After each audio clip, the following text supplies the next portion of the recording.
The streets of Rome bustled with color and chaos. In the year 67 AD, the marble arches of the Forum reflected the golden afternoon sun, casting elongated shadows over vendors and senators alike. Yet on this particular day, a hush fell over the crowd, as if history itself paused to bear witness. Through the throng strode the Emperor Nero, wrapped in purple robes, a laurel adorning his head like a crown of ancient destiny. But it wasn't just Nero's presence that stilled the air. It was the figure walking beside him. A woman, draped in shimmering silks, face as flawless as a painted idol, glided at his side. She wore the demeanor of royalty, yet there was something in the set of her jaw, something behind her eyes, that stirred unease. Murmurs slithered through the crowd like wind through reeds. Those who dared speak louder uttered one word that sent shivers through spines: Sporus. This was no woman at all, but a boy, once known for his beauty and innocence, now twisted into an echo of someone who no longer lived.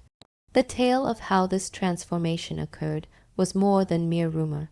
It was legend, dark and sorrowful, laced with obsession, cruelty, and the crumbling psyche of an emperor who believed himself a god.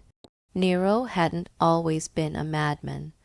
At just 16, when he first ascended to the throne, many believed his rule would mark a new era. The golden youth seemed almost divine. He lowered taxes, funded games and spectacles for the people, and even appeared on stage to perform dramas, an emperor mingling with mortals.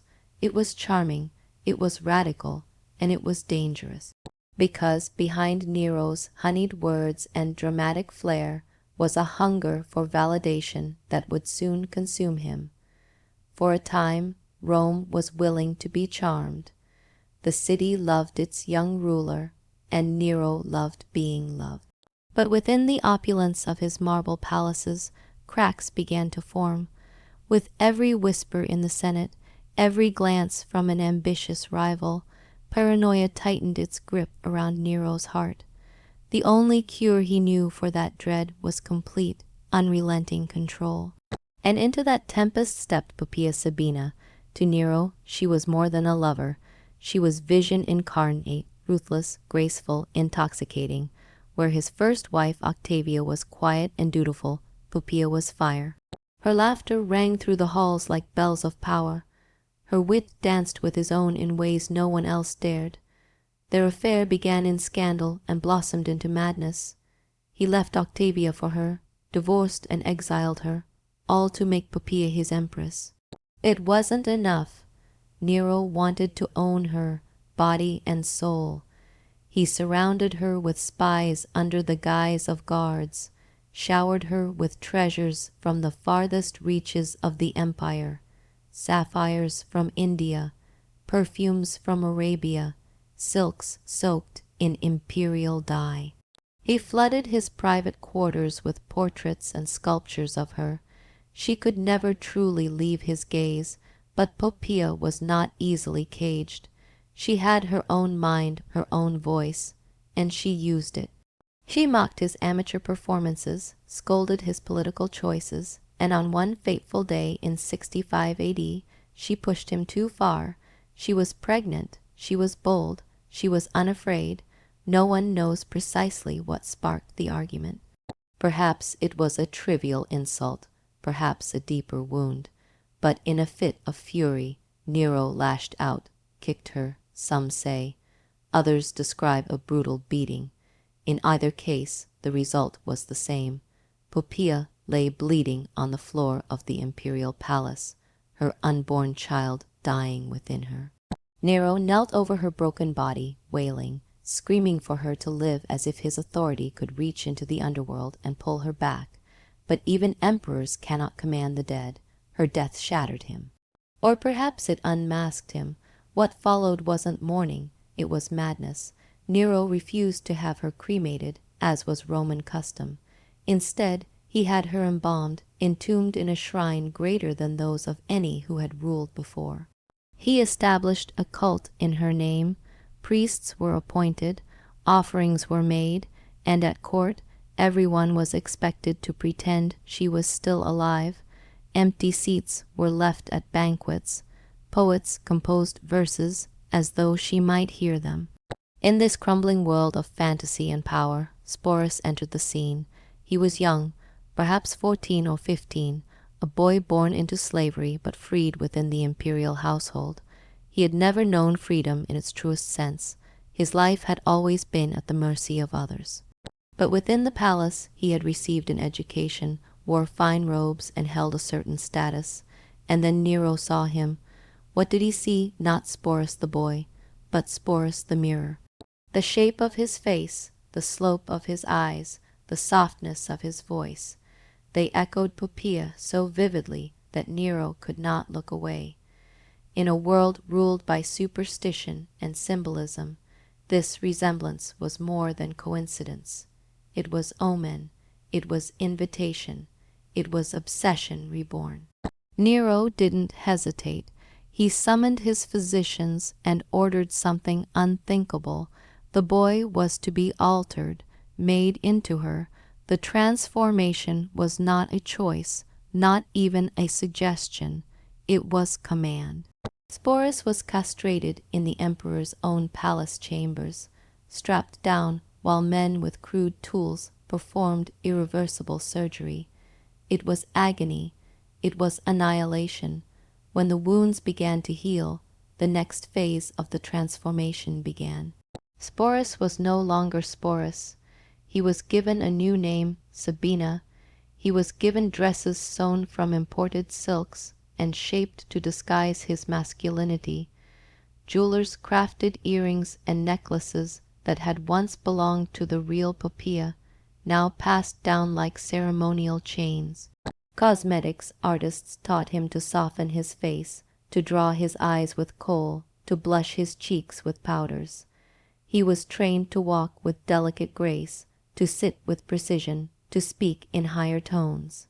He became an empress by force, and then came the wedding. Yes, Nero declared he would marry him.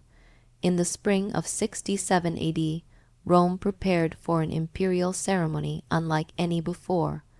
The palace was adorned with garlands and golden draperies.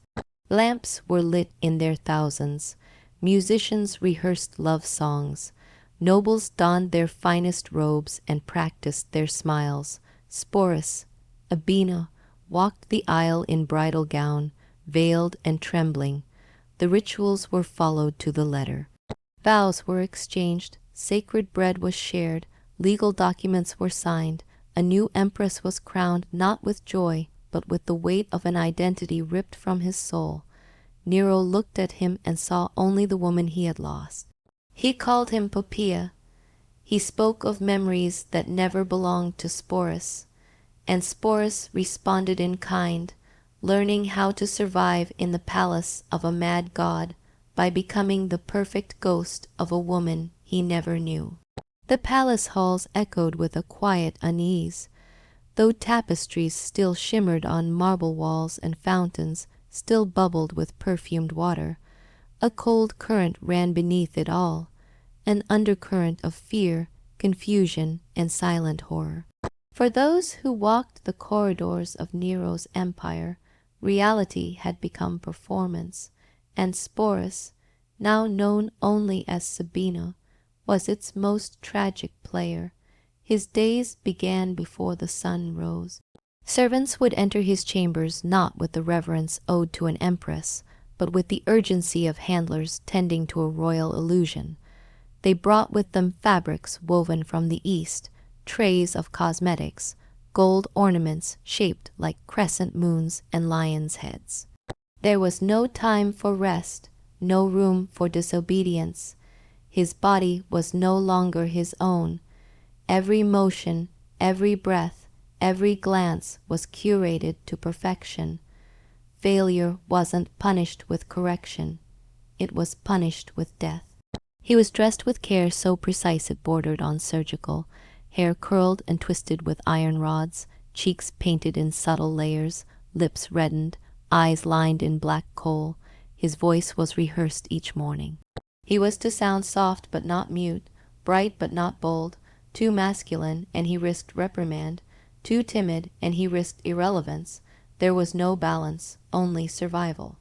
At Nero's banquets, Sporus was expected to glide beside him, sit with composed elegance, and answer questions as though he remembered a life that wasn't his own. Nero would often turn to him and say, "Do you remember when we stood in the gardens at Capri, and the magnolias were in bloom?" Sporus, having never seen Capri, would nod and smile, offering details imagined from glimpses overheard in conversations. "Yes, my lord, the breeze carried petals into the pool. You laughed when one landed on your nose." These moments earned him a place at Nero's side, but also chained him further into a life that offered no return. The courtiers played along. What choice did they have? The Senate, the generals, even the palace guards. They all bowed and addressed Sporus as Sabina. When he walked into a room, they stood. When he left, they waited until he had disappeared around the corner. It wasn't respect, it was ritual. They bowed not to Sporus, but to Nero's delusion, terrified that a single moment of disbelief might seal their fate.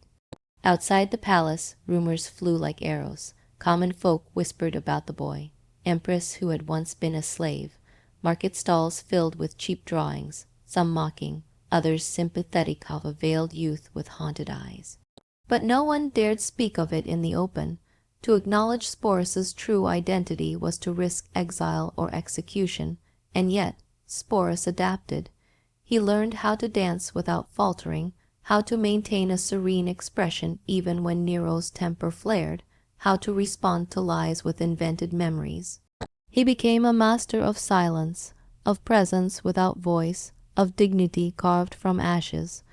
But every night, when the candles were extinguished and the perfume faded, he would sit before the mirror and study the stranger looking back. He missed his own voice. He missed the way he used to laugh without restraint. He missed having a name that belonged to him. In the privacy of his thoughts, he wondered if he would even recognize his former self were they to meet on the streets of Rome. Or had that boy already died, killed not by blade or poison, but by transformation? Nero, on the other hand, seemed more emboldened than ever. He treated Sporus as a trophy, not only of his power but of his grief. He would speak of Poppaea with Sporus in the room, calling him my Sabina, in the same breath. It was as if the emperor truly believed he had defeated death itself, as if his mad theater had restored the one thing he could never bring back. Then came the journey to Greece. Nero, ever enamored with the arts, decided the empire needed to see his genius beyond Rome. He fancied himself a great performer, a poet, a musician destined to be adored by the Hellenic world. Preparations began for a grand imperial tour, and of course Sporus would accompany him, not as a consort, but as an empress. In Athens, in Corinth, in Delphi, the Emperor of Rome paraded across stages meant for tragedians and singers. Wearing flowing robes and a golden lyre slung over his shoulder, he sang verses to confused yet terrified crowds. Local dignitaries clapped and smiled, but behind their eyes was disbelief. Sporus, dressed in imported Grecian gowns and veils, sat beside him at every performance, nodding with pride, offering the illusion of imperial romance. Foreign leaders struggled to maintain their composure. Some sent coded letters back to their homelands. The Emperor of Rome travels with a living ghost. But beneath the grandeur, the empire trembled. Nero's extravagance had bled the treasury dry. Rebellions sparked in Gaul, in Hispania, even in Egypt. The Senate, weary of Nero's spectacles and neglect, finally turned its back on him. The Praetorian Guard, the very men sworn to protect the emperor, declared their loyalty to Galba, a rival general. Nero fled Rome in panic, taking with him only a small group of loyalists. Among them was Sporus. Even in his final hours, the emperor could not abandon the boy he had turned into a memory. They hid in a villa outside the city, barricading themselves from the rising storm. Within those final days, Nero fluctuated between desperation and delusion. He imagined escape to Egypt. He rehearsed speeches to win back the people. But as reality closed in, he prepared for the only exit left, death. With trembling hands, he tested his dagger. He begged his few companions to end his life for him. No one dared, and then, one morning, the messengers arrived. The Senate had declared him an enemy of the state. Soldiers were coming.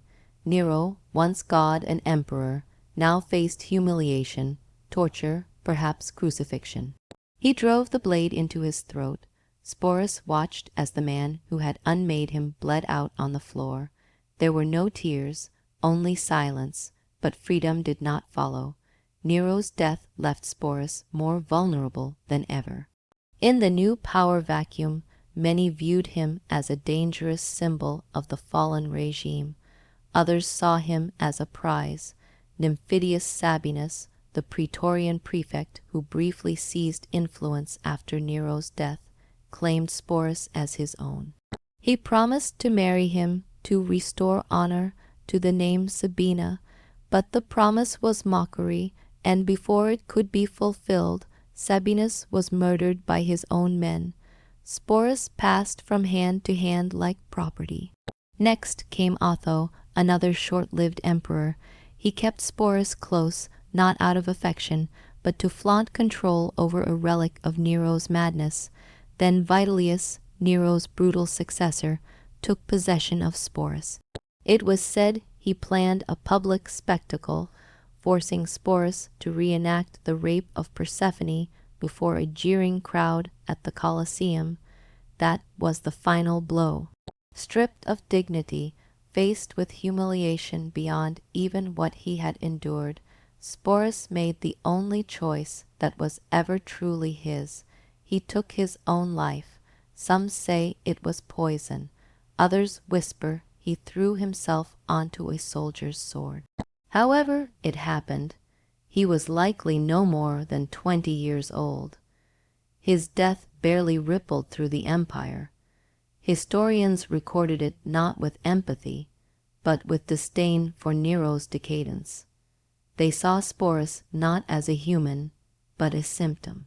A warning, a mirror to the madness of power unchecked. But behind those cold words was a boy who never asked to become an empress, who never chose the silk, the rouge, the name carved into marble beside a tyrant, who endured years of violence, mockery, and transformation, not for love, not for glory, but for the fantasies of a man too powerful to be denied. And perhaps the greatest tragedy of all, we do not know who Sporus truly was. What dreams he had, what laughter he gave, what name he whispered in his final breath. He became legend, but never a person in the eyes of history. The world didn't pause for his death. No trumpet sounded, no crowd wept in the streets of Rome.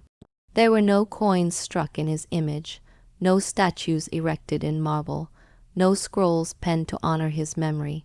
Sporus was gone, and Rome simply turned the page, as if he had never truly lived at all.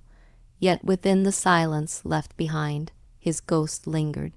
Not the ghost of the empress he had been forced to play, but the boy who had once laughed in sunlight, perhaps dreamed of freedom, maybe even believed he could one day have a life of his own. That boy had died long before his body did, broken beneath the weight of another man's obsession. Long after his death, the empire would still whisper his name, not out of compassion, but as a grotesque anecdote in Nero's spiral. Sporus became a symbol of decadence, of imperial madness, of the Roman elite's hunger for control so complete that even a soul could be rewritten. He was no longer a person to them. He was a cautionary tale, a ghost in silks. Those who remembered Nero's reign did not forget the wedding. They recalled the flicker of torchlight across the jewels draped on Sporus's body, the way Nero had lifted the veil as if unveiling his lost love reborn. They remembered the eerie way Sporus never spoke unless spoken to, the measured way he smiled, the rehearsed movements of his hands as he passed wine or broke bread. It was too perfect, too controlled. Theatrical, and that made it all the more disturbing. Yet even in death, there were fragments of humanity that clung to Sporus's memory, small, fragile echoes hidden between the grand narratives. A servant in the palace once claimed that Sporus used to hum a song quietly while being prepared each morning, a melody unfamiliar to the Roman court, perhaps something from his childhood before he was taken. A tutor recalled how he once asked a question during his feminine training, not about etiquette or posture, but about philosophy. If one is forced to live a lie so perfectly that even they begin to believe it, is that still a lie? No one answered. Some swore that in private he would sometimes weep while gazing out the window, eyes fixed on the Tiber River, as if it could carry his dreams away. Others said he never cried at all, his face frozen into the mask he had been forced to wear. There was a terrible grace in how he moved, they said, a sort of broken beauty that came only from someone who had suffered deeply and still chosen to survive. But survival in the empire of Nero was not always merciful. The transformation he underwent wasn't just physical, it was existential. Rome had created not a woman, not even an empress, but a concept, a resurrection, a vessel for grief and guilt. Nero didn't love Sporus. He loved what Sporus represented, his second chance, his failed redemption, his desperate attempt to command death to reverse itself. In that way, Sporus became a mirror of the emperor's madness, and when the emperor shattered, so did the mirror. After Nero's suicide, the empire lurched from chaos to chaos. In a single year, 69 AD, known as the Year of the Four Emperors, Rome saw Otho, Galba, Vitellius, and Vespasian rise and fall in quick succession. In the midst of this storm, Sporus was little more than a relic, passed between rulers like a cursed heirloom. Nymphidius Sabinus tried to mold him into a twisted symbol of continuity, proposing marriage once more. But his ambitions crumbled in blood before the ceremony could take place. Otho was kinder, perhaps, but only in the way one treats a valuable artifact. He kept Sporus close, occasionally parading him through court as if to say, "See how even Nero's shadow belongs to me." Vitellius, however, planned something far darker. The idea of forcing Sporus to reenact the myth of Persephone, dragged to the underworld and ravished by Hades, was not entertainment. It was humiliation refined into art. The Colosseum, where thousands had cheered for lions and blood, would now witness the destruction of a person's last shred of dignity. Faced with that, Sporus made a choice, perhaps the only choice that had ever truly been his. Not the choice to live, to be free, to love, or to create, but the choice to end it, to step out of the play, to reject the final act written for him by men who saw him as a stage prop. When they found him, cold, breathless, no longer dressed in the silks forced upon him, he looked, for the first time, like himself, not Sabina, not the empress, just Sporus, and still Rome did not mourn him. The historians of the age, men like Suetonius and Cassius Dio, recorded his story not with empathy, but with clinical precision, sometimes even mockery. They wrote about Nero's madness, about imperial extravagance, about the corruption of power. But Sporus, he was mentioned only as an example, a side note in someone else's tragedy. No scroll described his voice, or the way he looked at the stars, or whether he ever laughed with joy instead of fear. No monument bore his name, yet across time something remains, a whisper, a shadow, a story that refuses to die completely. Because though his identity was stolen, rewritten, and buried, the horror of what he endured still echoes. serving as a testament not just to cruelty, but to the silent resilience of a boy who was forced to live as a ghost. And if you listen closely in the margins of history, in the silence between grand wars and emperors' decrees, you can still hear him, not as an empress, but as a boy who deserved to be more than a memory. The empire was tired. Decades of conquest, power struggles, and ceaseless ambition had worn its people down like stones in a river. Yet even as the sun set on the Julio-Claudian dynasty, the stories that remained, whispers in the forum, carvings on temple walls, rumors among slaves, spoke not just of emperors and wars, but of lives lost and stolen beneath the glittering veneer of Rome's grandeur. Sporus's story, fragmented and distorted by time and prejudice, serves as a silent monument to this human cost. He was a boy born into slavery, whose fate was sealed by the whim of a madman. Forced to endure a transformation so brutal it erased his identity, he became a living symbol of grief twisted into obsession, a doll fashioned from flesh and bone to fill an impossible void. But beyond the history books and the imperial records lies a deeper truth, one often ignored. Behind every political drama is a human soul, fragile and yearning. Imagine the endless nights Sporus must have spent alone, trapped in rooms that smelled of incense and despair, learning to speak a language that was not his own, adopting gestures that never came naturally. The pain of losing himself, piece by piece, under the weight of expectation and cruelty, and yet, through it all, he survived. His story is not just one of victimhood, but of resilience, of a young life carved into something unnatural, but never completely extinguished.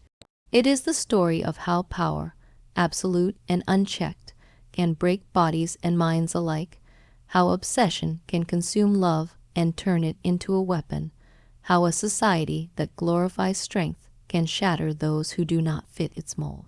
As the years passed, the name Sporus faded from the scrolls, buried beneath the achievements of generals and the decrees of emperors. But the echoes remain, reminders of the cost of excess, the perils of unchecked desire, and the fragility of identity itself. In this silence, Sporus's legacy endures, not as a footnote in Nero's madness, but as a haunting reflection of humanity's capacity for cruelty and for survival. He was a boy who became an empress, a ghost who haunted a throne, and a soul who refused to be forgotten.